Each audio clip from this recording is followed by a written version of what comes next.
ဆိုင်မှာသုံးတဲ့မာလာရှန်ကောနှစ်ချက်နီးလေးပါနော်လိုအပ်တဲ့ပစ္စည်းတွေကတော့များသလိုချဲရတာလည်းလက်ဝင်ပါတယ်ကျက်သွန်ဖြူကျက်သွန်နီချင်းပန်းငရုတ်ပွားအရှိလိုပါမယ်အရင်ဆုံးကျက်သွန်ဖြူကျက်သွန်နီကိုအခွန်ခွာရေဆေးပြီးတော့ကြိတ်ထားပါမယ်ငရုတ်ပွားတွေကိုတော့အစိတ်ထုံမယ်ညက်မယ်ရေတခြားဆေးပြီးတော့ခဏစိမ်ထားမယ်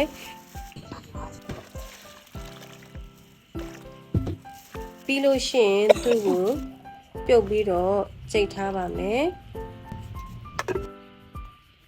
အဲ့ဒီကြိတ်ထားတဲ့ငရုတ်ပွားအနစ်သေးကိုပဲငပိအချိုရဲ့အငံရဲ့ငရုတ်ချင်ရဲ့ရောပြီးထပ်ကြိတ်ပါမယ်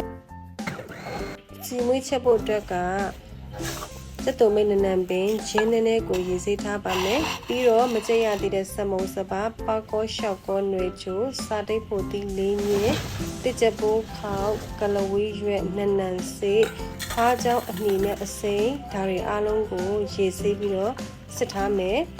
အနှစ်ထက်ချက်ဖို့အတွက်ကပေါကောအမုံရှောက်ကောအမုံနွေချိုမုံစီယာအမုံတစ်ချက်ပိုးမုံဒီအမုံတွေအားလုံးကိုအရင်နဲ့ထည့်ပြီးတော့တမအောင်မွေထားပါမယ်အားလုံးပြင်ဆင်ပြီးပြီဆိုတော့ရှမ်းကောအနေစချက်ပါမယ်စီနဲ့ပူလာလို့ရှိရင်စီမွေးချက်ဖို့ပြင်ဆင်ထားတာတွေကိုမီအေးနဲ့ကြော်ပြီးတော့ပြန်ဆယ်ထုတ်မယ်ပြီးလို့ရှိရင်ချက်သွန်မိတ်နှန်းချင်းထည့်ထားပြီးတော့ဂျန်နာကိုပြန်ထောင်းပြီးတော့အနှစ်ထဲထည့်ချက်ပါမယ်ခုနကစီမွေးတဲ့ကိုကြိတ်ထားတဲ့ချက်သွန်ဖြူနီခွဲချက်မုံစီတက်ပြီးတော့ငရုတ်ပွားအနှစ်တွေရဲ့